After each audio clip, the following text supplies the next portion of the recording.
All right, hello everybody. A lot of distractions this week, but I did manage to put together some notes for kind of a semi-review of Do Androids Dream of Electric Sheep. I mentioned last week that I read All Systems Red, and it kind of threw me for a loop because I wanted to call it fan fiction for Do Androids Dream of Electric Sheep, but I hadn't read it. I had seen Blade Runner, and so I was like, well, which one is it? Is it closer to Blade Runner or is it closer to Do Androids? And I came to the conclusion after reading Do Androids Dream of Electric Sheep and also rewatching Blade Runner that it was more of a Blade Runner fan fiction. So one of the things I mentioned was that there's more cool science fiction ideas in Do Androids Dream of Electric Sheep. I'm just going to call it Do Androids from now on, okay? Just to save time. There's more cool sci-fi ideas in Do Androids than there are in like the first two chapters of Do Androids, or even the first one chapter of Do Androids, than in the entirety of All Systems Red. And so I'm going to just kind of list some of these cool sci-fi ideas out, and hopefully some of them will be, you'll be like, oh, these are kind of interesting ideas.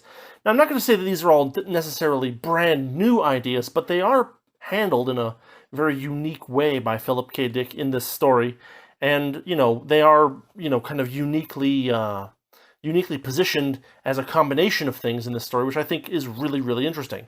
So let's get to it. Number one. It's only mentioned a couple of times in the story. Usually it's mentioned with relation to Rick Deckard's wife, is the mood organ, which is kind of something that we've probably seen before in science fiction, especially in pulpier science fiction. It's basically a device that allows you to generate upon yourself a mood or set of moods, and in order to kind of keep the populace, both happy and placated and docile, right?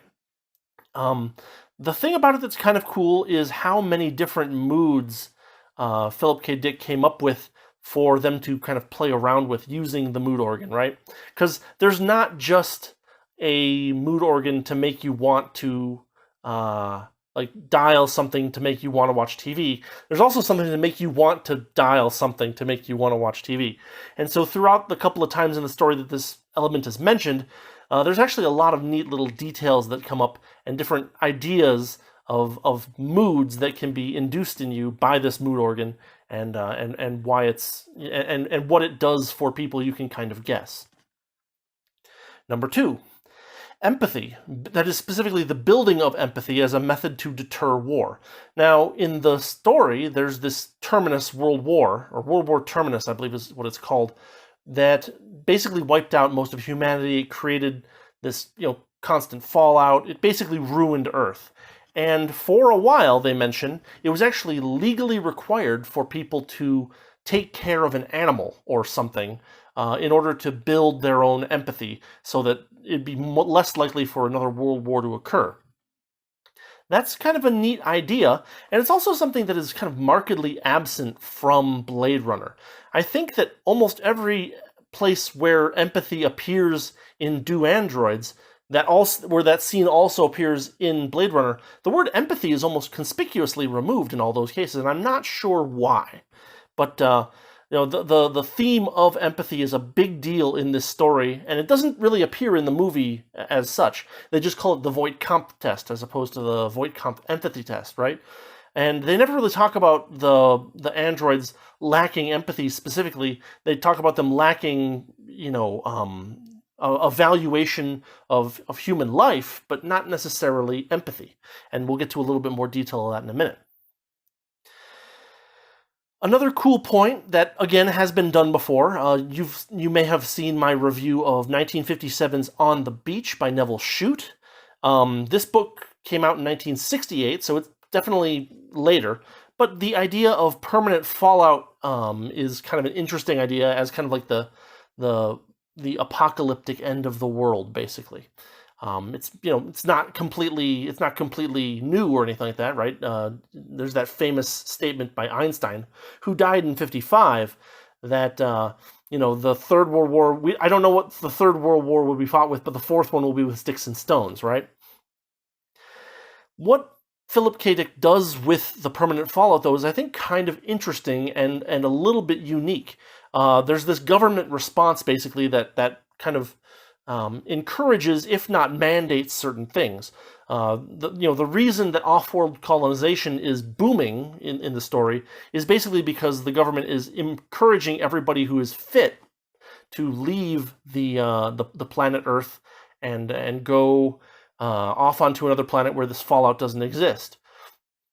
There's a rather funny thing that occurs in this book where the people who are still living on Earth, that is to say specifically the men, they don't necessarily say that women can't use it, but it is seemingly only referred to with respect to men, is that when men go outside in the world of androids, they're encouraged to wear lead codpieces in order to prevent fallout from damaging their precious bodily fluids. It's funny because as a scientist, I know that the real danger from fallout is actually the inhalation, right? If you inhale fallout and it's releasing radiation, you get that dust in your lungs, you're going to end up with lung cancer immediately, pretty much.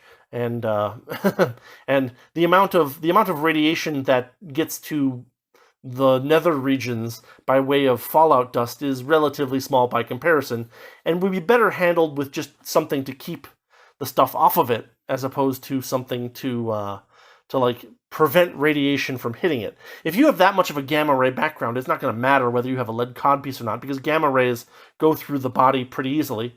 Alpha and beta rays can be stopped by, alpha rays are stopped by the skin. They could damage skin cells. They could cause skin cancer, hypothetically. Beta radiation goes a little bit deeper, but a good thick piece of cardboard would take care of most beta radiation. So that's something where the idea is cool. The execution is a little bit silly, just from a scientific perspective. The other thing that I think is kind of a wasted opportunity in androids is the fact that they have like IQ and genetic fitness tests for leaving the Earth. There's kind of a eugenics angle here that I don't think is really, that's not really explored that well in the book. Because, like, hypothetically, if mankind's trying to survive, IQ is only partly inheritable, and therefore, a person with low IQ going off to Mars or wherever to be a colonist there isn't necessarily going to bring down the human race. In fact, the book repeats over and over again that even the stupidest people, like low IQ people, still have the same empathy responses that humans have, just that they are less intelligent. There are possible issues that are raised in the book about like psychopaths that might have an android-like empathy response because their empathy has been completely removed from their brain, but that's not true of people with low IQs, and it's explicitly said so in the book. The idea of mercerism, I think, is a fairly interesting one. It's not new, right? It's kind of a pseudo religion that is designed to kind of make the people, or at least attempt to make the people, both unified and happy. We've seen this before in different things. This is not like a new idea, but I think that the way that Philip K. Dick handles it in Do Androids is actually pretty interesting, because the goal of mercerism is empathy across all mankind, and even empathy for other living beings. To exclude androids, quite somewhat, right? So there is a dictum of mercerism that says, quote, "You shall kill only the killers," which is something where, if someone takes a life, then their life is similarly fair game. And it turns out that in the book, Mercer is kind of ultimately right. It's a little bit ambiguous, and I think deliberately so, but there's definitely some elements of this Mercerism religion that are both interesting, unique, and also crucial to the philosophical outlook that the end of the book kind of tries to promote. Next. The sole fault of androids in Do Androids is basically the lack of empathy. Again, in Blade Runner, we don't get much of this lack of empathy language specifically. And that, I think, makes Do Androids a little bit more interesting in this particular aspect. The fact that androids don't have empathy means that they're not really a widespread threat against humanity in the same way that like a rogue faction of humanity would be, because the androids don't actually care about each other either. They don't organize in that large scale way. The other interesting thing about empathy is that the simulation of empathy is kind of a industrial or commercializable thing in Do Androids.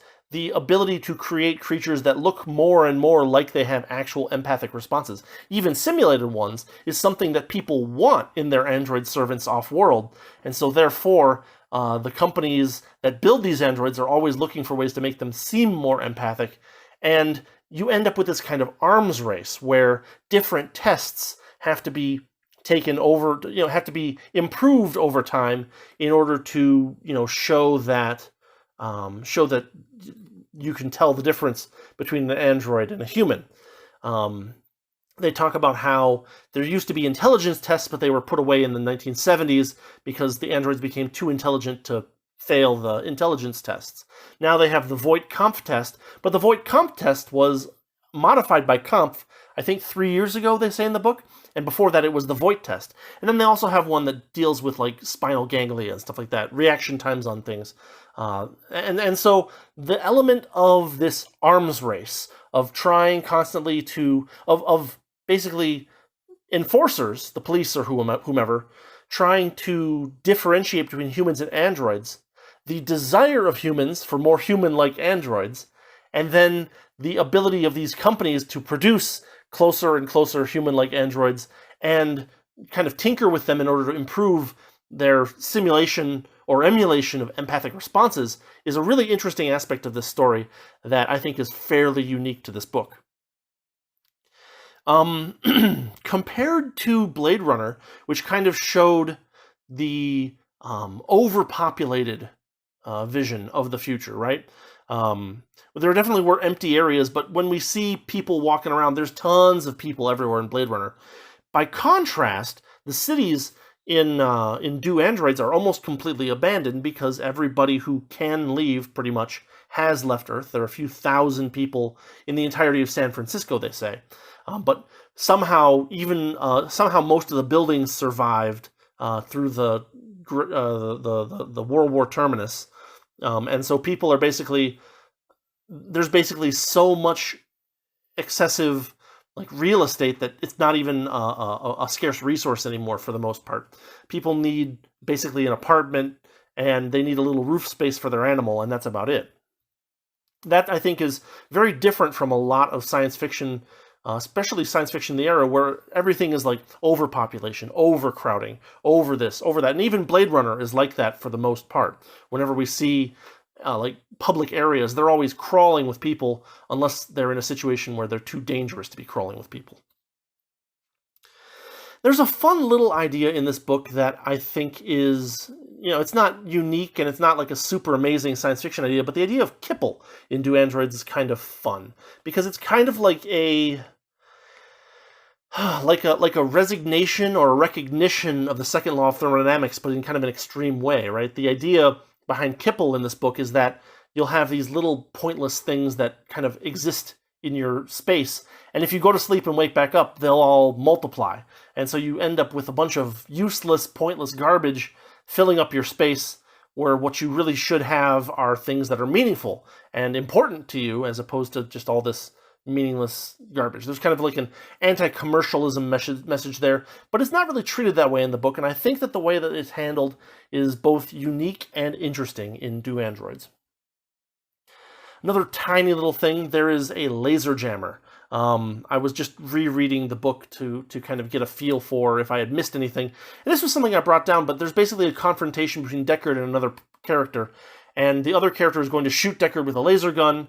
Deckard has a thing in his car that can jam lasers, which is not, I think, like a real physical thing for the most part. Like usually lasers are self-contained by requirement because you have to create a significant, what's the word, non-thermal distribution of level occupation. But the idea of a laser jammer is kind of a neat little thing that I saw that I thought I'd just mention real quick.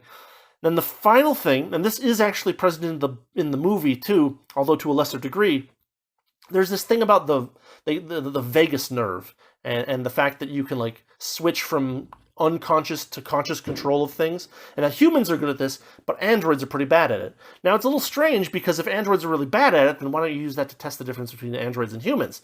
But setting that aside, there's a kind of a neat idea that because androids have this bad vagus nerve connection, they could actually do something as strange as hold their breath to kill themselves, which I thought was kind of a neat idea. So those are kind of the neat science fiction ideas that I think are in this book. And you can see there's a long list of them. I've just gone on for 15 minutes about it. And so, like, this particular book has a ton of neat science fiction hooks for people who like to see novel, speculative, interesting ideas brought up, even if some of them are handled a little bit poorly, like the eugenics thing, or a little bit sillily, like the lead codpiece thing. So, just to finish this review out, I don't want to spoil anything, because I really want to encourage people to go read this book, because it's very, very good. I'm just going to kind of do my usual review spiel and kind of give some details without spoiling anything. So here we go. Thoughts on writing. Number one, Philip K. Dick's prose is brilliant. Like, it's a mile beyond the stuff that I've been reading in, like, even classic stuff. Like, his prose is really, really good. He has this amazing ability to write these high-tension scenes. There's a confrontation. There's a bunch of confrontations that go on for several pages, and the amount of tension that is ratcheted up in these short-ish encounters is really, really impressive just from a writing perspective. It's like, whoa, I am absolutely laser focused on the words on the page here, because I am absolutely certain that someone at some point is going to draw a weapon or attack somebody or something, and I need to see every little detail of what brings one of them to that decision. Very, very good writing of tense scenes. There's also a point in the story where Philip K. Dick basically writes a thing that basically intentionally confuses the reader. I'm not going to give more details than that because I still want people to kind of be surprised by a little bit. But there is a point where something happens that is supposed to confuse you, and it did a very good job. Even I was like, when I read it, I was like, oh, what is this story going somewhere that I didn't expect it to? What's happening here?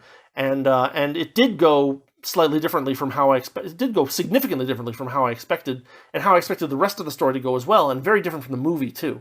So, without spoiling anything, I think that that's probably the best way to discuss that, is that, Philip K. Dick can really write a story where you think everything is going along in one way, and then all of a sudden something comes out from left field and changes your whole perspective on everything, only to leave you in this limbo where you're like, well, was my first perspective right, or was my second perspective right? And then he goes to the difficult lengths of making it so that it's not true that either of your perspectives was entirely correct. And so, you've got to, you end up being very surprised by some of the elements of this book. There's one thing that I want to mention that I think is a little strange. First off, I just did say that, like, hey, there's this vagus nerve thing that you could tell the difference between humans and androids with, that I think is kind of a plot convenience that really kind of shouldn't be there. There's also another little plot convenience that I want to poke at, which is this sidestep of, like, going from, like, that for some reason we can't go from probable cause to an actual test, right? This is a thing that a lot of these kind of, replicant stories talk about. Stories where things are taking the place of real humans. The question always becomes, how do we tell the difference? And when you're doing this in the backdrop of, like, a real civilization, a real operating city or city-state or whatever, there actually needs to be some kind of due process. But it's not true that due process has to be 100%, no one can do this test ever, without your consent kind of thing. This is a little bit, I think, unrealistic, even though I prefer the fact that you can't be forced to go into one of these tests. I still think that realistically a government would say, well, yeah, if we have, X number of witnesses, or if we have word from somewhere that, that you came from a thing, that there is some kind of level of probable cause where we can induce you to perform tests that allow us to ensure whether you're a human or not. And of course, there's also things that don't happen in this book, like putting handcuffs on a potential android for a little while you figure out whether they are or not. It's, one of those things where realistically the police force would not be nearly as willing to risk their necks when simple, obvious restraints and levels of like probable cause would probably be permitted by any realistic government. Setting that aside, setting that little nitpick aside, I want to go back to one of the things that I think is interesting, is the fact that there's multiple character paths in this story. We have Rick Deckard, our main character, and then our other main character, Isidore. John J.H. Isidore, I think, something J.H. or J.R. or something like that. It doesn't really matter. Isidore is was kind of replaced by Sebastian in the movie Blade Runner. And the two characters are actually quite different. Isidore is actually kind of just a garden variety, low IQ man. He, doesn't have any, particularly interesting traits to him other than that he kind of wants some friends and isn't very smart and, is also not privy to all of the, like, secret stuff that Deckard is as a member of the police department, right? So, in the book, Isidore kind of ends up meeting up with these androids and kind of sort of helping them a little bit in certain ways. He doesn't have the menagerie of crazy animals or anything like that. And so, like, he's a very different character from Sebastian. So if you've seen the movie, you start reading the book, you'll recognize this Isidore character as kind of like what Sebastian was, but less so.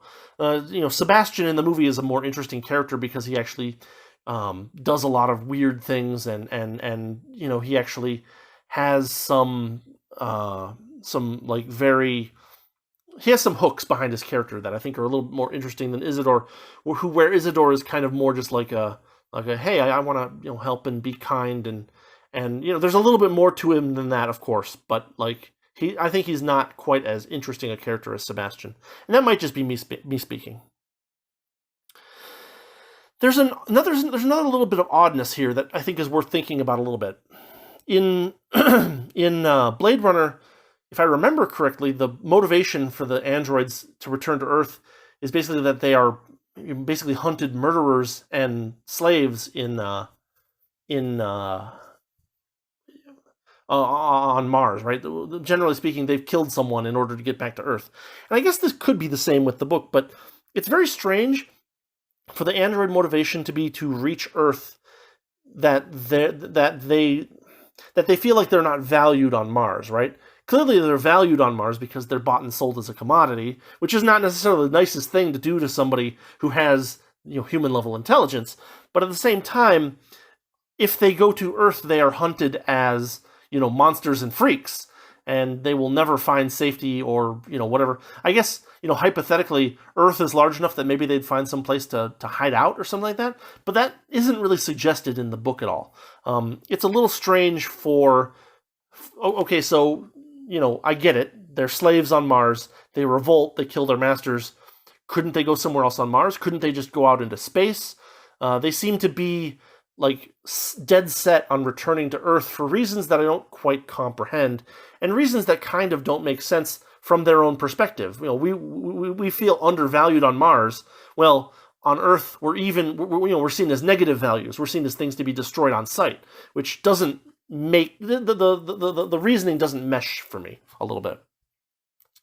Another thing I want to mention is that Rick Deckard's perception of androids develops brilliantly over the course of the story. Again, I don't want to spoil too much, but he goes from seeing them as it to seeing them almost as people, and the whole arc of that I think is very, very interesting and very, very well done and very believable. So again, this is something that you do get in the movie as well to a certain degree, but there's a lot more time dedicated to it in the book as compared to the movie.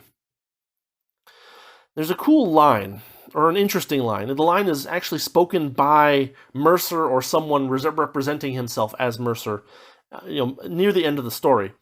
Quote, You will be required to do wrong no matter where you go. It is the basic condition of life to be required to violate your own identity. At some time, every creature which lives must do so." End quote.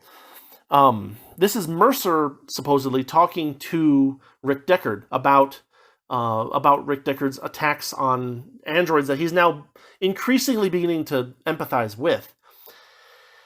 And it's an interesting element of Mercerism in the sense that this is something Mercer is saying, where he's basically saying, not that you have original sin. In fact, you don't have original sin in Mercerism. You haven't killed anything until you actually do kill something.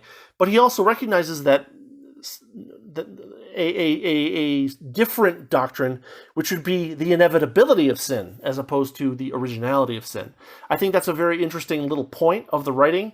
I think it's worth talking about. I think that if you go read this and you go check this out, you might want to spend a little time thinking about that, because it's a very neat idea. Let's see. I will make 3 more points about the story relative to Blade Runner the movie. Number 1, Roy Beatty is very, very poorly developed in the book by comparison to the movie. In the movie, he kind of almost steals the show in a lot of places. The final battle is much weaker in the book than the movie. Philip K. Dick was not particularly good at choreographing complex and lengthy fights. There aren't any in the book. Which isn't to say that the fights are necessarily bad, but they are short and not especially, detailed or strategic or tactical. As opposed to the crazy game of cat and mouse at the end of Blade Runner kind of thing. I'd say Philip K. Dick's writing of action is not quite as good, though remember, he is very good at maintaining tension. So you'll feel tension, and then there will be action, and then you'll be like, okay, the action's over kind of thing. And it wasn't really that spectacular of action, but the tension was good. It got me up there, and then, the fall off was kind of meh. The last thing I want to mention is that where Blade Runner is very noir-inspired, or noir, inspired. Sorry. I do not get the noir feeling at all from Do Androids. I get more of a gray feeling from Do Androids, like a colorlessness, and not a dark colorlessness, but like a gray, cloudy, not even rainy, but just kind of gray, overcast, colorless picture. Right? There's barely grass. There might not even, there's rumors of places that still have, trees and stuff like that, but, there's not much going on in the city of San Francisco where they're at. It's not like it's constantly raining or constantly dark. And it doesn't have that kind of neon noir element that Blade Runner has too, that it uses so well to kind of have these contrasting elements of brightness and darkness and color and blackness and that kind of stuff. The world of Do Androids is much more drab and gray, and deliberately so. It's kind of more symbolizing the hopelessness of continuing to eke out a bare existence on Earth, as opposed to moving to somewhere else where things might be a little bit better. Anyway, that's what I've got for you this week. There's my kind of thoughts on Do Androids Dream of Electric Sheep. Highly recommend reading it if you like reading science fiction at all and you haven't read it. Go for it. It is really good. It's not super long. And you won't feel like it's long anyway, because Philip K. Dick does such a great job of pulling you into each individual scene. There are some places where the movie had differences from the book, and some of those places are places where detail was lost, and some of those places are where detail was changed and things were actually made sometimes more interesting. And so, over the last week, I've gained a pretty significant... I still don't really love the Blade Runner movie, but I at least enjoyed it a little bit more watching it the second time, with actually being able to see the beautiful, visual and audio work that went into it that I couldn't really see very well on my standard definition television with my crappy VHS tape back when I watched it the first time. So I would say these are both pieces of media that are worth looking at. They are both serious elements of science fiction. And they do a lot to show you how good things have been in the relatively recent past, and how much better we could make things today if we just tried a little bit more. So I will call it here for today. Thanks again. Thanks for watching. Thanks for listening. As always, if you want to help the channel out, if you like what I'm doing, you know what to do. There will be links in the description and all that good stuff. And I will see you next week with something else. I'm not sure what. Anyway, have a good one, and I will see you next time.